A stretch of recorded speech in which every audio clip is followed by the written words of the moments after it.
Hey friends!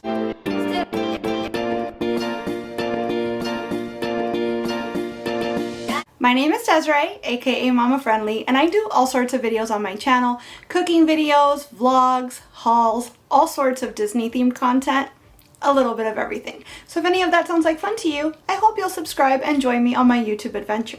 This video is actually some Disney themed content for you. I am coming back with another Disney copycat recipe and of course putting my own allergy friendly spin on it.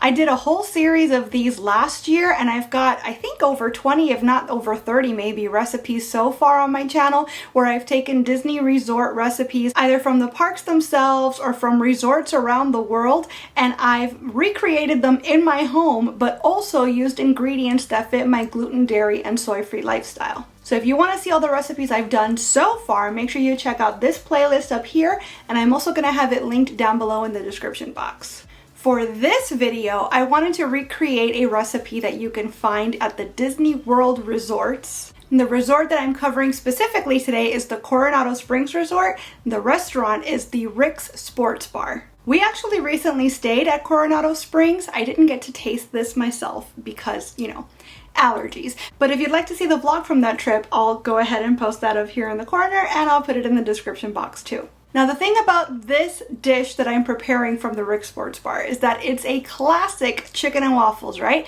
But of course, it's got a twist. So it's chicken and waffles on a stick. The waffle is on a stick and the chicken is in the waffle. I'm going to post pictures of the original dish here so you guys can see not only what the dish itself looks like, but the platter as well. It's got a specific platter so that it can accommodate the skewers that the waffles are on. But the thing about this dish is that they put a chicken nugget, a chicken tender, what have you, and they skewer it and then they make the Disney waffle, the Mickey waffle, around the chicken. So the skewer is supporting the chicken is supporting the waffle, and in theory you're supposed to be able to dunk the whole thing, take a bite, and get a little bit of everything. However, every review I've seen, every review I've read, they all say the same thing. You get a lot of waffle and not enough chicken. They all would have preferred it, or at least the majority would have preferred, to have chicken in every bite of the waffle. So I figure I'm gonna have to deviate from the recipe anyways. I don't have a perfect Mickey waffle iron here.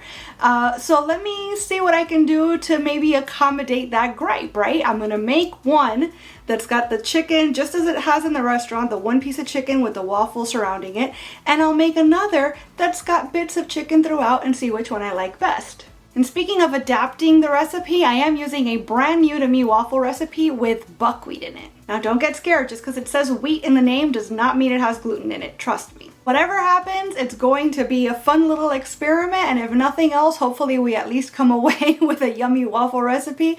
So with all that being said, let's jump right into cooking, shall we? Alright pals, I'm extra excited about this recipe today because it's my first time making these kinds of waffles. It's my first time using my brand new waffle iron, and it's actually my very first time using this ingredient. So, let's run through the actual waffle ingredients real quick. You're going to need to start 1 2/3 cup of buckwheat flour.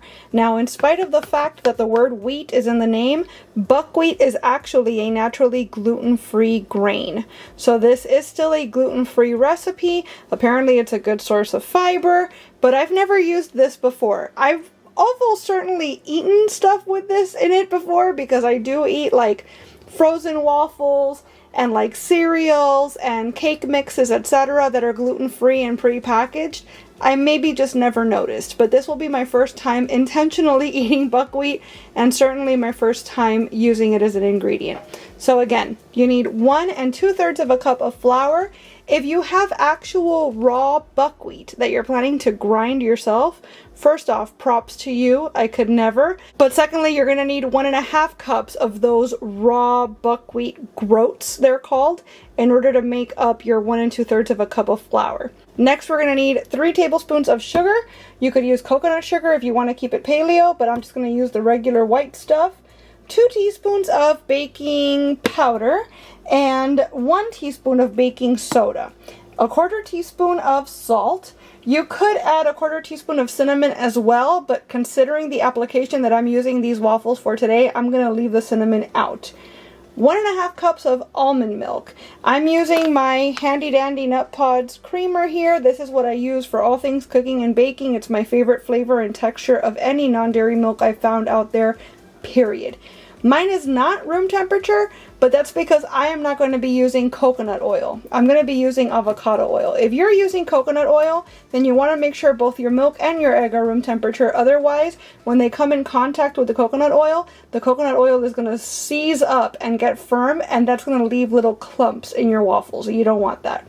So, 1.5 cups of milk of your choice, 1 tablespoon of apple cider vinegar, 1 teaspoon of vanilla extract, 1 egg that you're going to beat before you incorporate into anything else, and the aforementioned oil. You're going to need a 1/4 cup oil of your choice. Like I said, I'm using avocado oil because it's a neutral tasting oil, but you could use coconut oil, you could use regular vegetable oil if you don't mind that it's not paleo, etc. So that's what we're going to need for the waffles themselves. For the chicken part of the chicken and waffles, I'm going to use this brand of pre-made gluten-free chicken tenders, Springer Mountain Farms. Not sponsored, I wish, but this is my favorite chicken strip that I have found that's gluten-free. The flavor and the texture especially are unmatched. If you can't find these, and I have a hard enough time finding them locally myself, if you can't find these, the Applegate gluten-free chicken tenders are a close second, I feel, in taste and texture. But these are my absolute favorite. They're coated in, I think, rice flour, so they're like extra crunchy, super, super good. I'm going to be using these. I'm actually going to air fry them according to package directions before I incorporate them into the waffle so that they are not frozen, because obviously that would not be good eats. And then lastly, the star of the show, I got this waffle maker for Christmas and I've never used it before, so this is going to be another element of experimentation here. We've got 4 characters, you can see right here the plate with the 4 character faces, and then the other side of the waffle iron is just your typical like square waffle configuration, what everybody thinks of when you think of waffles. So what I'm going to do is I'm going to make some waffles that are just waffles because I want to test whether the waffle recipe on its own is good, right? But also I'm going to be making obviously some of them that have the chicken within, so you can get a better idea of what the other part looks like. I don't know how that's going to work as far as like potentially the chicken is thicker than the waffle iron is meant to be, and so that might make it not as pretty as you might see at the parks. So I'm thinking one of the waffles I might just do the straight chicken strip inside of it, and maybe I'll do another waffle where I chop the chicken in pieces and kind of disperse it throughout the waffle itself. So that actually sounds better to me, honestly. And when I've seen reviews of the chicken and waffles at the resort, most of the people that review them say the same thing, that they wish that there was chicken in every bite and not just in the one central location. So I think both texturally and even presentation wise, that's going to be the better bet. But for the sake of experimentation, I am going to make at least one with just the chicken tender running through it. So this is going to be fun. I don't see how it could go badly. Well, actually, there's a lot of ways that this can go badly, but chicken and waffles are typically delicious. We're gonna come away with some waffles at the end of the day regardless. I know the chicken is tasty, so however it ends up working out, we're gonna have fun on the way. Alright pals, I'm gonna begin making my pancake mix. You might be hearing the air fryer going on behind me, making the chicken. So I apologize about the background noise, but this is in fact a working kitchen, so this looks a lot like almond flour to me, actually. It's got the same texture and a very similar color. It feels a lot lighter though, a lot like fluffier. So there's my cup, and now I'm gonna come in with not quite, 1/3 and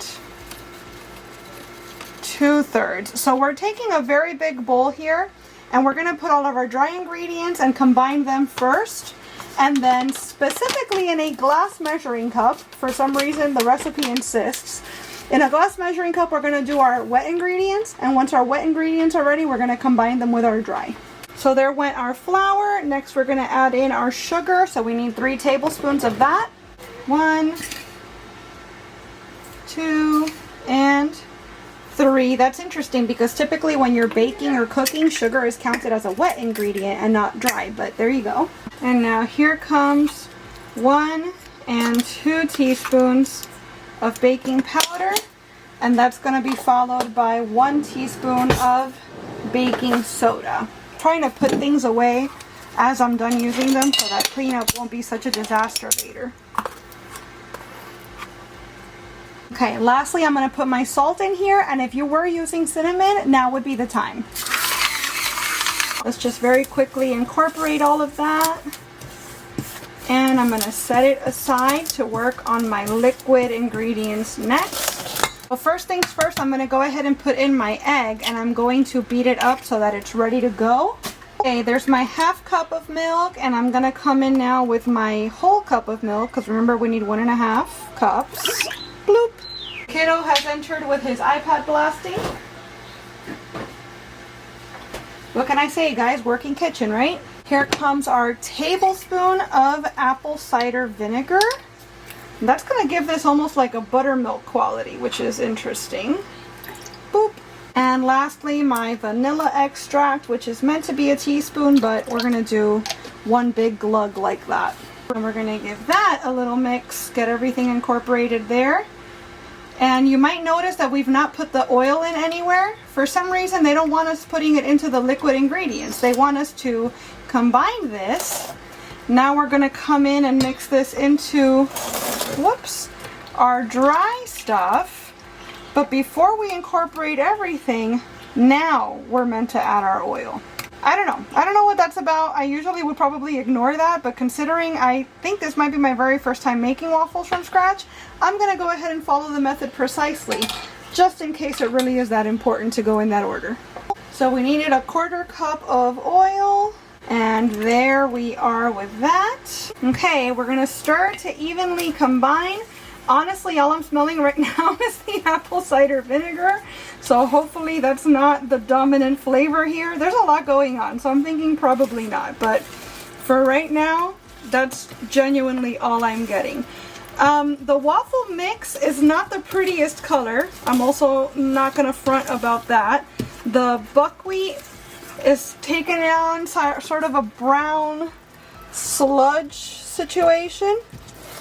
But I'm sure it's going to be delicious. Let's keep an open mind here, folks.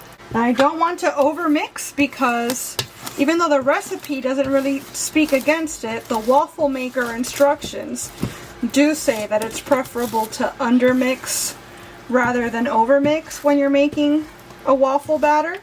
So I think that now that everything's properly incorporated, I'm just going to let that sit.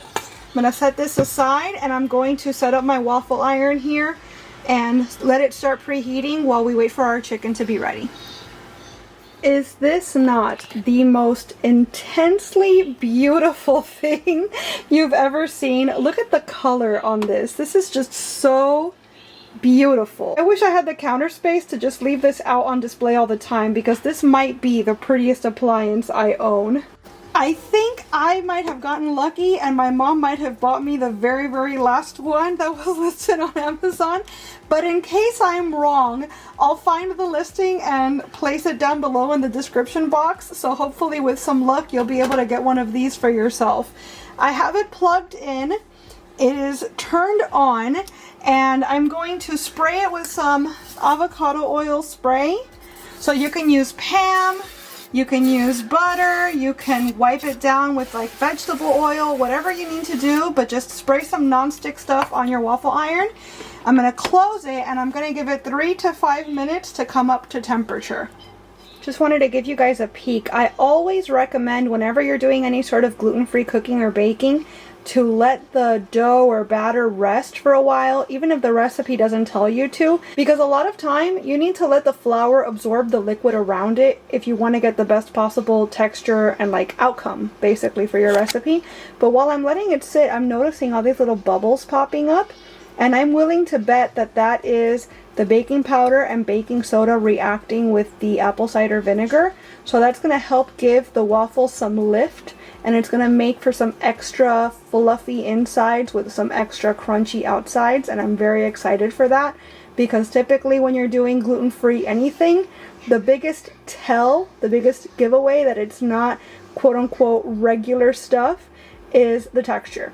So I think that this is going to make it a lot better. Okay, I have it set to medium power and supposedly it's ready now. So I'm gonna take some of my batter here.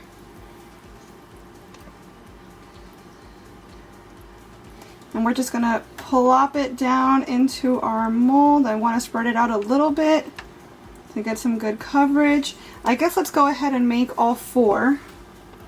Let's fill all little plates up. So this first batch, or this first round, is just going to be the waffles, so that we could taste the waffles for what they are and see how we like this recipe. According to the recipe, you can also freeze these once they are prepared. So that's kind of fantastic, because if we like these, then this is going to be great for like meal prepping. Make a couple like double batches even, or triple batches on a weekend. Freeze them up and have breakfast ready all week long.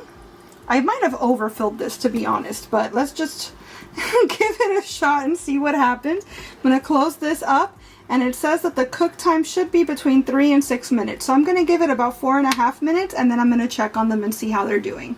In the meantime, I did get some of these sturdy bamboo skewers. Say that 3 times fast. This is 100, which is way more than you need for this, honestly. But in case you want to get some bamboo skewers as well, they're completely unnecessary, honestly. But the ones that you get at the resort come on skewers, and they come presented kind of standing up on a plate that's meant just for them, and there's a whole aesthetic thing to it. I don't have said plate, so I really don't know what I was trying to achieve with getting skewers, because it'll be on a stick, but it's not gonna be presentable the way it's presented at the resort. But all the same, if you want to be as extra as me, I'm gonna go ahead and link these skewers in the description box also, so that if you want to get them for yourself, you can. Okay, it's been 4.5 minutes at medium power, so let's... Ooh, those are nice looking. Okay, are you done though? They feel a little soft. They feel very soft, honestly. I'm gonna give them another 1.5 minutes, so we'll give them the full 6 minutes. I might even turn this up a little bit, because it feels it looks good, but it feels like if I try to lift them out of there right now, they're just gonna fall apart. So I'm gonna give them a little bit more time and a little bit more heat. Perhaps a mistake, but we'll only know if we try. Okay, so now it's been about 6 minutes, 1.5 of those being at about a medium-high temperature, and we're getting some steam now, so it feels like we're actually cooking here. So they still look good. They're not burnt, which I like. Let's try to lift one out of here and see what happens. This feels very cakey is the thing. Oh, and there's Minnie Mouse. Yeah, very hot. That was a silly thing to do. Don't do that. But that one, let's go ahead and plate it up and leave the other ones to kind of sit for a little longer and see what happens. But that's a very nice texture. Again, definitely more cakey than waffly. Very tender. But let's give it a taste. It's very not bad. I feel like it needs a little more sweetness though. Even though I went off on the vanilla and put way more vanilla than the recipe called for, I think it could have done with even like another tablespoon of sugar, to be honest. That being said, we are going to serve this with pancake syrup, so I'm sure that that's going to take it over the top. But just as a standalone recipe, I prefer it to be a little bit more sweet, so keep that in mind. However, it is delicious. Much cakier than a typical waffle would be, but delicious all the same. So let's take the rest of these guys out, now that we know what we're working with. Oh, those are so cute. Hopefully you guys can make that out nicely on the camera, but there's Mickey, here's Pluto, we got Donald up here, Minnie Mouse got buried under the rest of the stack, but the definition on the iron is definitely very much there. Very tasty stuff. Again, I would make that adjustment next time I make it. I'll add a little bit more sugar. I've got here the smallest piece of chicken I could find, and I've already gone ahead and put it on a skewer. This is obviously cooked. It's prepared according to package directions. Let me go ahead and spray this down one more time. It probably doesn't need it, but just in case.